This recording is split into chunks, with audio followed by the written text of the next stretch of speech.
who are logged on. Had a few inquiries this morning about baseball super regional tickets. So I just wanted to offer some context to everybody on the call on that leading into things. I believe there's some sentiment that because Lindsey Nelson Stadium seats around 4,000 fans, that we placed 4,000 tickets on sale this morning. But in reality, that number of tickets put on sale was closer to 500. And as with any postseason appearance for our ticketed sports, whether that's football bowl games, basketball NCAA tournaments, baseball, softball regionals, priority for postseason tickets goes to season ticket holders and Tennessee fund donors. And then in addition to those groups, the visiting team for a super regional per the NCAA does receive a 600 ticket allotment.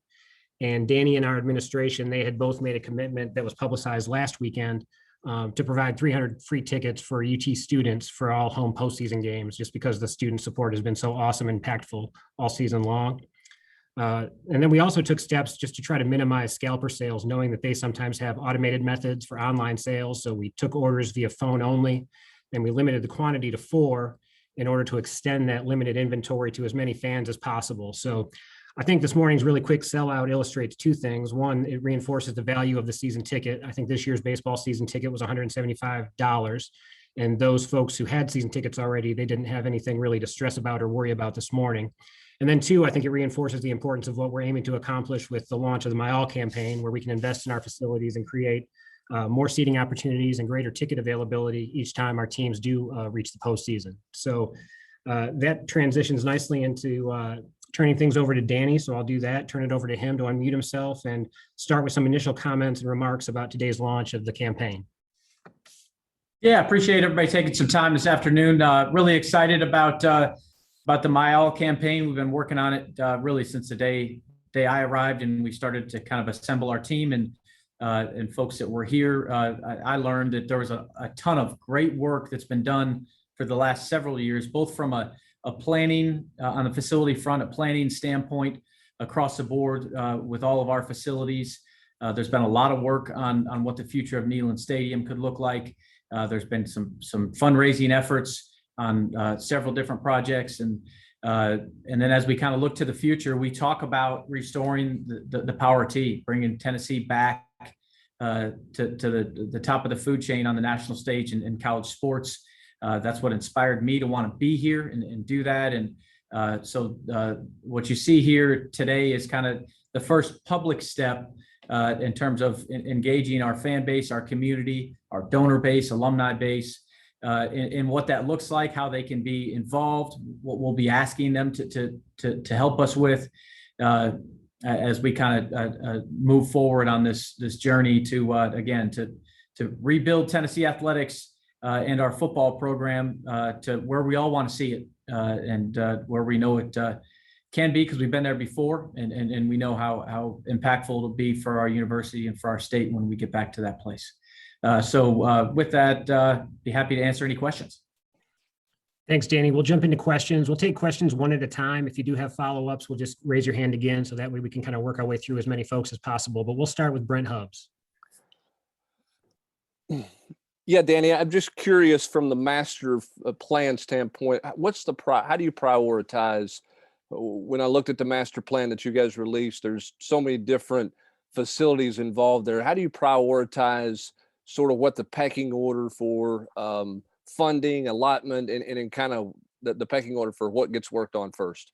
Sure. It's a good question, Brent. It's probably one of the things that keeps me awake at night the most, because there's so much to do and there's so much opportunity. But you're right, we have to prioritize. We can't do it all at once. So we'll be, I don't know that there's an exact formula for how we prioritize. Obviously, donor interest is a big factor. All those projects we're going to have to fund from the athletics department, from donations or other revenue sources. Some of the projects we've already unveiled as part of the announcement in Neyland Stadium, those are both profitable revenue generating projects. So those are always great when we can enhance our fan experience in one of our venues in a way that generates revenue. But obviously not all of our facilities do, most don't. As we think about things that impact student athlete experience, recruiting, and even some things that impact the fan experience as we get into some of the outdated areas in Neyland, that those projects are going to be expensive and they're not going to generate revenue. on their own. So we got to find ways to work through that. I guess the last thought I'd have, trying to answer your question, to a certain extent, we also probably need to consider, the bang for the buck, the impact on a sport program, on our athletic department. If there are some things that are maybe more manageable from a scale and efficiency for construction standpoint to get through, I could see us maybe prioritizing that over something that maybe is more complicated, might take longer, might cost more. But the overarching, probably the dominant factor will be donor interest. Go next to Wes Rucker. Yeah, Danny, I'm wondering you talked about priorities and trying to figure out what goes when. Where is Tony Vitello's contract situation and perhaps some enhancements for Lindsey Nelson Stadium? Where does that rank into the scale there? Because it's pretty clear that he's going to be a hot commodity after this season. Yeah, no question. Really excited about the success of our baseball program, what Tony's doing here. We're having an unbelievable season, and I know everybody's excited about this upcoming weekend. We started conversations I did with Tony several months ago, and he knows that we value what he's done here, and we want to build, as we do in every sport, we want to build a nationally elite baseball program. I think what we're doing this season exceeds where we've been as a program historically. We all know that. As much as I wish every single person that wanted to get into the stadium next weekend could get in, I think it's a very positive sign that we have that much interest in our program and folks that want to support the team. We know that the stadium needs to get, we need to be bigger. How big? I don't know. I think we need to explore that. Obviously, we have been exploring it, but we need to continue to do that. And we need some different and better fan amenities. We need more premium experiences and things like that in Lindsey Nelson Stadium. So those conversations have been happening for several months, and since I got here this spring, and will continue to happen as we move forward. Trey Wallace, and then Patrick Brown. Hey, Danny, I wanted to piggyback off that just a little bit when it comes to contract negotiations and whatnot with Tony Vitello, but also the facility standpoint. Have you guys seen an uptick in donors related to just wanting to get things done with Lindsey Nelson Stadium? And how have you handled that approach when trying to prioritize when it comes to facilities? If, okay, we can go ahead and get this done with Lindsey Nelson if we have the money now, is that something that you're willing to do? Yeah, no question. As I mentioned, donor interest is a huge factor. And I say that, a lot of our donors are interested in what we're interested in. And baseball is, of all of our sports, probably has the biggest discrepancy of the level we're competing at and the level that we're resourced, particularly from a facility standpoint. So yeah, we need to look at that. We are looking at that. I've had great conversations with a lot of our leadership donors, folks that have contributed to other projects in other sports. One thing every donor deserves to know, and the questions I'm getting that I completely understand, is what are we doing? And we don't know yet from a facility standpoint.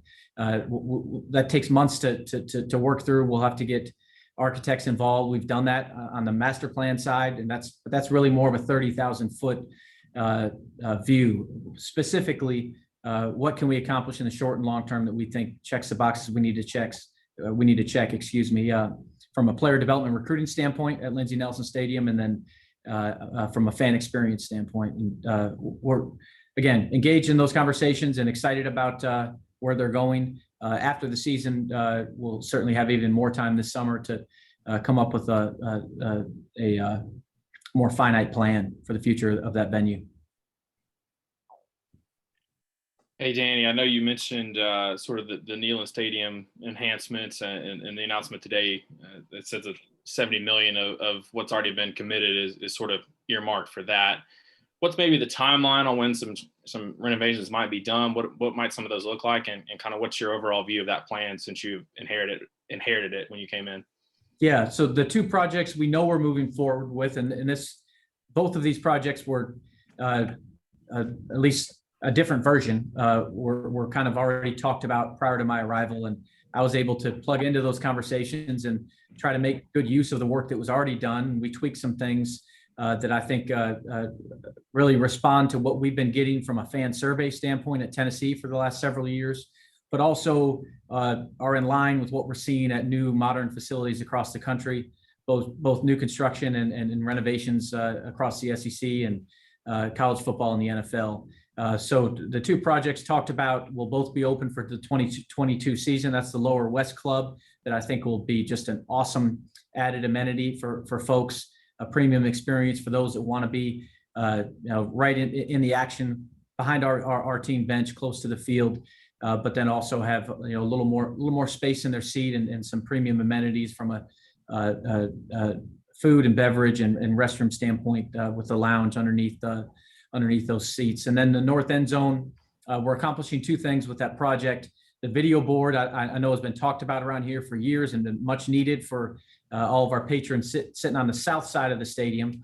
They don't have a video board experience, and now we'll be able to provide that in a prominent way, but also creating what I envision to be kind of like a sports bar, a fun, high energy, standing room only kind of place with some party decks underneath that video board that we see across the country in modern venues. That we think, again, another premium experience, certainly a different price point, a lower price point, probably aimed at a younger demographic. Not to say that people of all ages can't go join the party and hang out in a sports bar type environment there in the north end zone. So David Ubben, then back to Brent Hubbs. Yeah, Danny, this fall, what do you envision as sort of the biggest difference for the fan experience in your first fall, kind of affecting that this year? We got a lot of smart people working on that right now. As I said, since I arrived, we need to modernize everything that we do, and fan experience is a big part of that. The facility stuff takes a little bit longer, but there are some things that we'll be introducing this upcoming year to try to bring some energy and excitement into the NIL experience. We'll be announcing those as we get closer to the stadium, as we get closer to the season. But there's a lot of great work being done to try to make some improvements right away for this upcoming year. Obviously, with our team just getting here this spring and kind of a new focus with our athletic administration on what I just mentioned, kind of a modernization of what that looks like. There's not a lot of time between this spring and that opener Labor Day weekend, but we'll have some fun surprises for our fans and things that we'll be talking about later in the summer. Danny, back to baseball. There have been some renderings out there for some potential expansion through the last few years. Is that something you've looked at? Is that a possibility, or do you want to kind of scrap that and start anew? And then as the second part of that, are you committed to playing baseball on campus in the area where Lindsey Nelson Stadium is, as opposed to the downtown ballpark that's been proposed? I'm committed to whatever our baseball coach tells me gives us the best opportunity to continue to recruit and develop players at a really high level. We talk about wanting a better facility and improving things, and I'm a competitor. I want to do that in every sport we have. But we are the number 3 seed in the NCAA tournament right now. So that committee puts us as the number 3 team in the country. It's pretty good. So I'm going to listen to the person responsible for putting us in that position, in Tony Vitello. So as we work through what that looks like, I'd like to try to take advantage of things that were done before I got here. There's some great work that happened, as I mentioned, in that master plan. So would we scrap it? No. I think that there's a lot that we can learn from that. And maybe take components of it and maybe come up with some different ideas. I like to come up with new ideas nobody's thought of. I also like to steal some of the best ideas that others have already implemented. And there'll probably be a combination of both those things as we figure out the right formula for our baseball facility. David Ubben. Danny, what's your understanding of the timeline of the end of the football investigation and possible self-imposition and maybe the NCAA's decision? Kind of what's your understanding of the timeline of those 3 events? we're working through that right now, working really closely still with outside counsel and the NCAA staff, having ongoing conversations with NCAA staff. I think it's been very smart, and this decision was made before I arrived here. But we're certainly continuing to carry on with, again, I think it's very smart to include the NCAA every step of the way in our investigation, with the goal of showing how serious we take this. We want to come out of this as an example of how NCAA issues should be solved in the future. We are going to operate with the highest level of integrity and hold ourselves accountable for the issues that did occur here. But I'm not trying to give you a non-answer answer, but we're kind of in the same place. Are we closer than we were a month ago? Yes. But I can't put a time frame on it because I just don't know. These things are fluid. Each interview could yield different information that takes on a different turn in the investigation. Nobody can put a time frame on it right now. Go next to Brittany Tarwater, then back to Brent Hubbs. Hi, I'm sorry if you've addressed this, but could you talk about the hashtag culture position that's listed and what you're looking for, what you're hoping that person brings to the table? I believe you're talking about an HR position that will work closely with university HR and our athletics department HR. Marcus Hilliard, my chief of staff, is overseeing that area. From an HR standpoint, there's obviously some technical skills and experience we need out of that position. But I'm big on culture. I think that culture and building a championship culture is going to be a huge part of our success here. And so we're going to be intentional about making sure we have an upbeat, positive, high energy culture here in our athletics department every day. Yeah, Danny, back to facilities for football. Why the Jumbotron? Why the chairbacks as the first two phases or first two things in a phase, as opposed to some of the other renderings that fans have seen for the last 10 or 12 years, which include the south end and everything? Why did you go with those two projects first? A few reasons. One, they were already in the queue in terms of there's some rules we have to follow at the state level that take time. So those were two of the options that could be accomplished by the 22 season. So that's a big factor. We wanted to get moving as quickly as possible. They are two projects that overwhelmingly respond to feedback we've gotten from fans on what they would like to see in terms of new amenities in the stadium. With both of those projects, they check a lot of boxes, and that's the kind of relationship I want to have with our fan base, and we want to have is one where we're working together on these kinds of things, and we are listening. We want to deliver what they're telling us they want, and I know that we're doing that with those two projects. But then also they're both revenue producing, as I mentioned earlier. So it's easy financially to pull the trigger on projects like that as we move forward and get into a larger conversation with our fan base, which will be a part of this campaign about what the future of Neyland looks like. And there are parts of that stadium, the lower west side being one of them, that will be renovated right away. But there are a lot of parts of that stadium that are still 100 years old. As you all know, there's a lot of updating, which is financially a challenge, but it's also a huge opportunity for us to take this iconic sports venue. This stadium has such unbelievable history, and kind of put our own unique spin on it and bring together a modern experience while also protecting the storied history of Neyland Stadium. Trey Wallace. Danny, two questions. First, is it a priority for you guys for communication wise inside the stadium when that comes to Wi-Fi, when that comes to cell phone signal distribution? Is that a main priority for you guys as well? I know there have been a lot of complaints over the past couple of years. Second part of the question, are you guys ready to announce that it will be 100% capacity at Neyland Stadium in the fall? First part, connectivity, absolutely. It's a huge part of today, of the fan experience. And as we look to tomorrow and what the future holds, it's going to be an even bigger part. So I have some things to learn about what our current experience is like. I've learned a little bit. Obviously haven't experienced a game in Neyland, but I think I can take our fans' word for it, and some of the experiences people have had sitting in the bowl, and what the level of connectivity they've had. So yeah, that's a priority. We have to figure that out.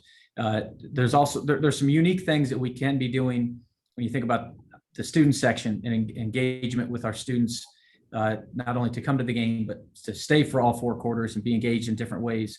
But you can't do any of that stuff through cell phones without connectivity, obviously. Second part of your question was, help me out. Are you guys fully committed to announce that, you guys are going 100% capacity in the fall at Neyland? Sure. I don't want to get ahead of our county officials and medical experts on that.